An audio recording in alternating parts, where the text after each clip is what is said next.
All right, y'all. It's almost that time of the year, the time where everybody's either excited, exhausted, hiding from their families, or pretending that they have their life together for those family group photos. Listen, whether you celebrate the holidays or not, this time of the year is just a vibe. That's my personal opinion. So today, we're talking about being in holiday mode. Not the Pinterest or the Instagram version either. The real one.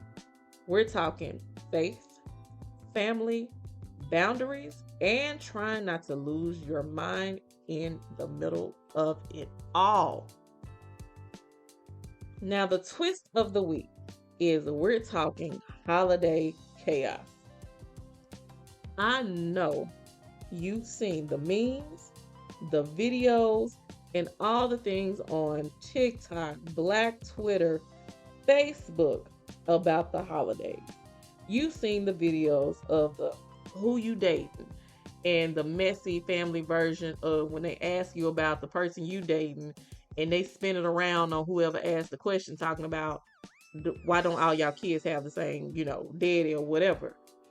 We've seen the videos about asking about, oh, are you pregnant? Knowing you just got a food baby in there, and some of your family members trying to embarrass you.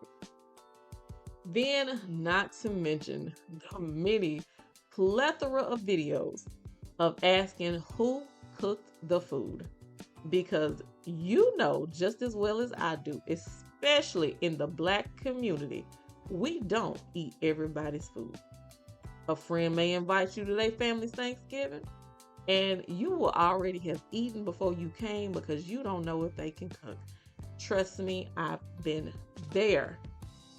I mean, there's so many things about just the cooking that have just tickled my soul. And then we have the classic, now iconic video that represents Thanksgiving. Thank you, Mother Shirley C. Because we got beans, greens, potatoes, tomatoes, hogs, whatever it is, you name it, we got it on the table. Because I know Black families, especially during the holidays, we gonna get together, and one thing we gonna do is we gonna eat. We gonna be a little messy too, but we definitely gonna eat. Now, I will say this, because it's holiday chaos, we all know that families place expectations on the younger generation to be more, be better, be successful. The old grandparents and old great aunts, great uncles, if they're still living. Are you married? Who you dating? You got any prospects? Oh, let me set you up with my church member's daughter because I think she'd be good for you. Or, we have to talk about finances. How much money you make? Do you have a job? You don't have a job? Well, you need to go out there and get you a job at McDonald's because the McDonald's is always offering. Yes, I have heard people sound and say it just like that. Then let's talk about success. Now, success to the older generation means I have a job, I have a house, I have a car, and I can meet all the payments. So, success may look different to the younger generation who may be content creators, who may be streamers, who may be on Twitch or whatever. And then you have to have the intergenerational conversation about why I don't have what looks like a regular 9 to 5 job. Totally different, right? It happens. Then the conversation lasts on jobs for so long that you forget that you have this cousin who has some type of dislike towards you and can't stand the ground that you walk on and is always coming in here to be toxic with a bad behavior. Or you have parents who don't like you for whatever reason and they just want to make sure that your day is as horrible as they feel. If you fall into any of these categories, please know I see you, I hear you. Drop a comment and let us know if you're having to deal with it, or if you did deal with it, what do you do? in situations like that so as to not be disrespectful to your family members. But back to the memes and everything else. I'm a big fan of what is her name?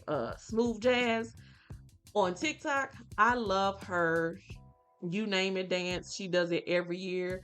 I've tried to learn it. I don't know what happened to my dance skills, but I can't. But I greatly enjoy her doing that. And every year she is freaking hilarious with this.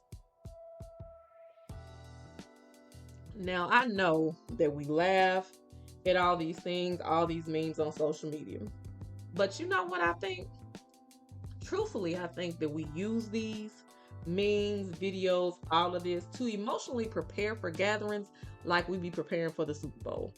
Because we know it's going to take a toll and we got to fight through it to make it through that hour or 3 hours with our family. And otherwise, if we don't talk about it, we not going to make it through. Now, I want to keep it real about the holidays. And I definitely want us to talk about how you want to deal with your family and also protect your peace and not swing on your family members, because we know we got a couple that we just want to go ahead and swing on them and call it a day. Now let's break this into 4 parts. I think that'll be easy for us. Let's talk about 1, the family version of you versus the real you. 2, boundaries without all the drama. 3, the emotional side of the holidays. And lastly, finding your own peace ritual for the holiday season. Now let's talk about part 1, the family version of you versus the real you. I know all of us, especially those of us who grew up in big families.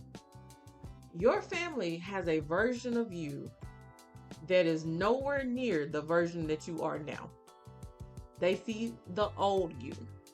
They see the old brash person that you used to be, the mean person that you used to be, selfish, unforgiving, whatever it is that was a bad trait that you had, or just because you were young and you didn't know how to season them words up before you started snapping on people.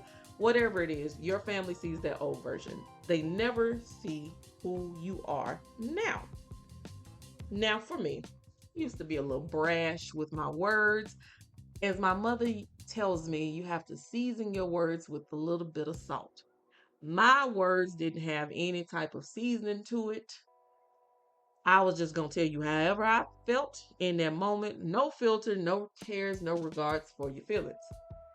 Now, I have gotten older. I've learned to season my words a little bit better. And sometimes I don't think my family has realized Teresa doesn't react like she used to. Because I used to be the one, I go from hot to boiling in less than 0.5 seconds. And my temper used to be something to be feared. Somebody was like, oh, don't poke the sleeping bear. I would tell people, don't wake the sleeping dragon. Does she still exist somewhere deep down inside? Yes, she does. However, it takes a lot to wake her up now. But once she's awake, she is going to breathe fire and destroy your village. But that's neither here nor there. So we've had family functions in the past where I'm just going to sit and read a book because I love to read. Now, if I'm reading a book, don't come bothering me. Let me be in peace where I'm at. That doesn't always happen in big families. They're going to come bug you. So, of course, I used to snap because you're interrupting one of the best romance novels I am reading.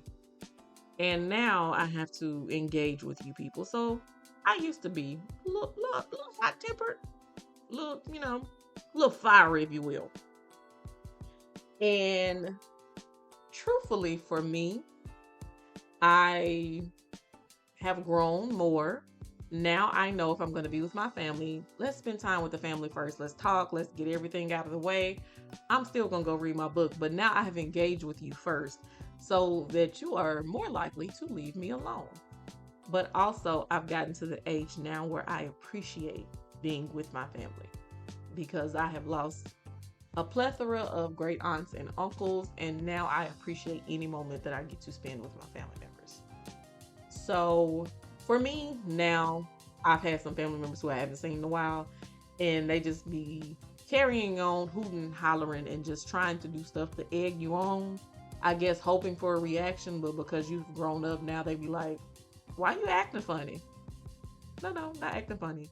You're just meeting the real version of me, not the version that is 10 years old that still lives rent free in your head. And sometimes our families don't realize that you have grown up. Sometimes when you have to go back home or what have you, especially those who've gone off to college and moved away and came back, sometimes coming back home, you regress a little bit. It's like you're going back in time. And suddenly you are the teenage version of yourself because your family also does not allow you to grow up. Yes, I have a friend whose family, and I don't even think he realizes it, nor does his family realize it, that he has grown up. He has matured past what y'all believed him to be when we were 11 years old. He is a fully grown man, and y'all still think of him as this 11-year-old boy. I'm like, he's a fully grown man. Does he still have problems? We all do. But you need to start acknowledging that he has grown up. And I think that's what's bothering me about family. A lot of times our family puts this pressure on us to be the version of us that they want to see, not the version that we are. There's this pressure sometimes that we even put on our own selves to perform, or we have to shrink and dim our light, or that let's quote unquote act right. Because, excuse me, I'm goofy. I'm gonna crack a joke. And half the time I'm not cracking a joke, I'm just being dead smack serious. But people find it funny. My family finds it funny. Those outside of my family like, oh, you're being mean. First off, mind your business. Because if my family loves me and the Lord hadn't convicted me about what I'm saying, because he will do it, then mind your business and also get a sense of humor. Pray to the Lord and ask him to give you that. Okay? Now, I'm just going to say this, a little sprinkle of faith in there. Just remember that growth is always happening. Growth is sacred. God will evolve us. It is not your family's job to try to make you be more mature than you are. And I'm just going to say this. Just because they know who you were doesn't mean they understand the person that you are now.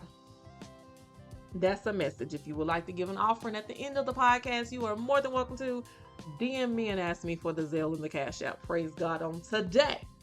Now, I say all this to say because now we have to move into part 2. Boundaries without all the drama. Now, the expectation to show up.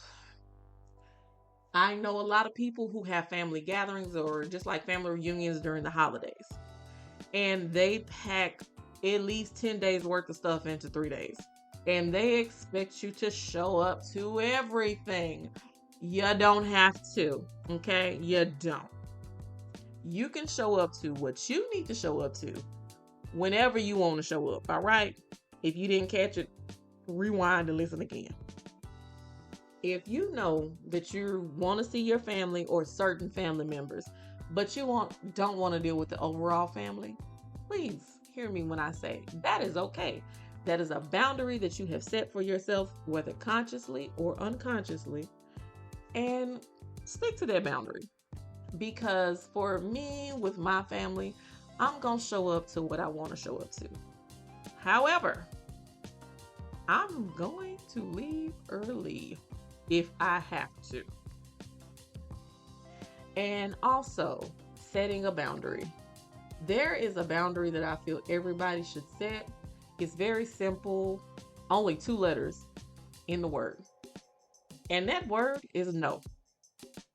No is a boundary. No is a full sentence. You do not have to say no and feel guilty about your no. because sometimes during the holidays, your family thinks that you are a Hebrew slave and that you are supposed to work from the moment that they wake up, even though you still sleep, and keep going after they done went to bed. No, no, sir, no, ma'am, no, thank you.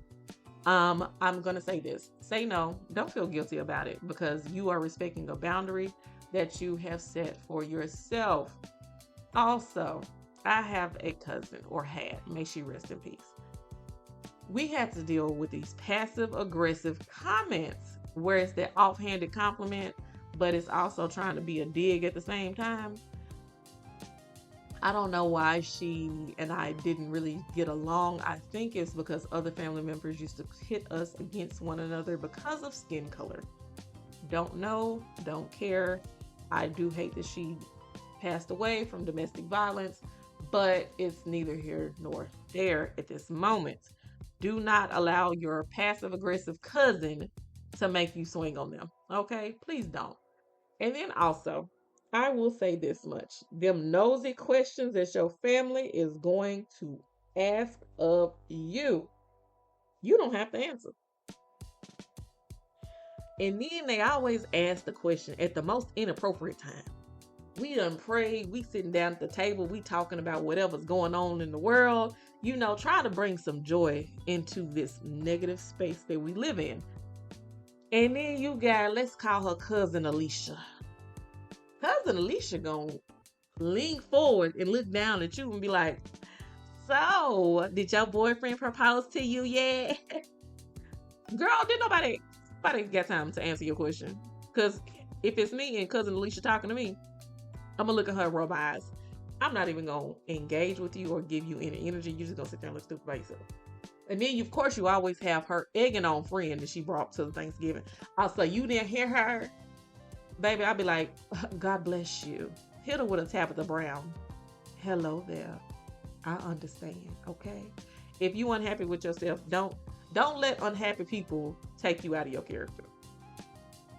Because one thing you don't have to worry about is me arguing with a fool. And also, I will say this much, because we do have those out there who are not going to be coming around a lot. And then when they do, you get that question of, why don't you come around more often? Or why don't you be coming, to the family functions? The real answer is you. You're the problem. But I will say this: you don't have to argue, explain, or debate with anybody. The boundary is, especially that you can set for yourself, is I'm not staying long, point blank in the period, or I don't have to come at all. Your choice. Do what you have to do for yourself, mentally, physically, emotionally, for the holidays. And part 3, the emotional side of the holidays. Now, I'm here to acknowledge those who don't feel that they can be apart during the holidays, those who feel isolated this time of the year, those who don't even celebrate the holidays. If you don't have a safe family, or this is a season of grieving for you, I want to acknowledge you because you're not alone. There are others out there who feel the exact same way.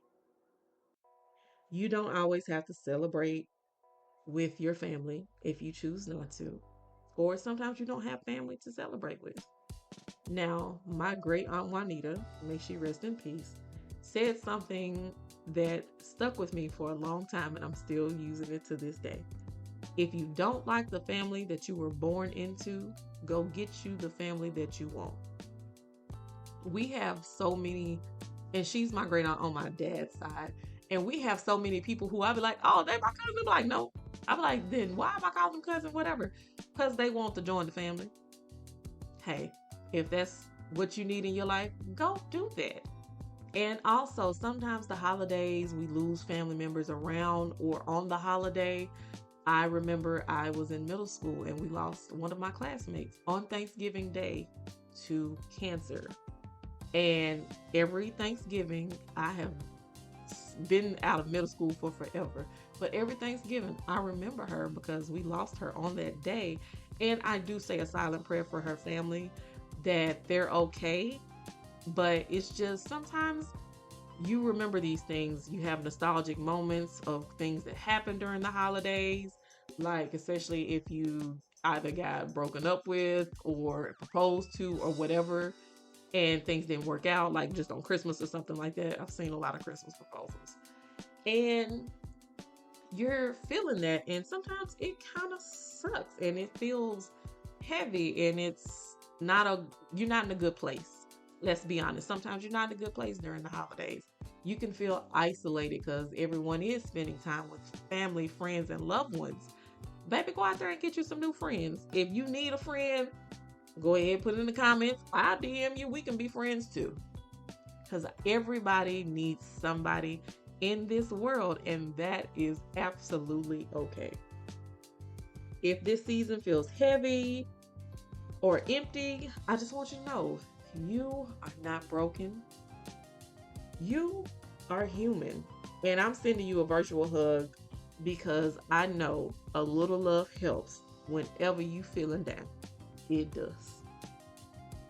And part 4, finding your own peace ritual for the season. Now, I want you to listen to me and listen to me well. If you don't have holiday traditions or anything like that, go make your own. Make new traditions. You do not have to follow the traditions of your family if you do not want to, or if you can't because toxic or you don't have family. I suggest try doing some solo traditions, cooking for yourself. If you have a great group of friends who have turned into your family, have Friendsgiving, Friendsmas, exchange gifts, exchange meals. I mean, do a potluck. Enjoy. I used to host Friendsgiving at my house. I no longer host it anymore, mainly because my mother has now been making me cook Thanksgiving dinner. But I appreciate it. I love it. I have a great time cooking Thanksgiving dinner with my mom, a new tradition that we have set. But Friendsgiving, sometimes things are going on in friends' life and they need a little pick me up. Have Friendsgiving, have games, do all of the things. It's so much fun. If you can do that, if you can't, hey, go volunteer and spend time with other people by giving back. I don't know if that's what you like to do it. Or wake up on the holidays and spend just a quiet morning with yourself.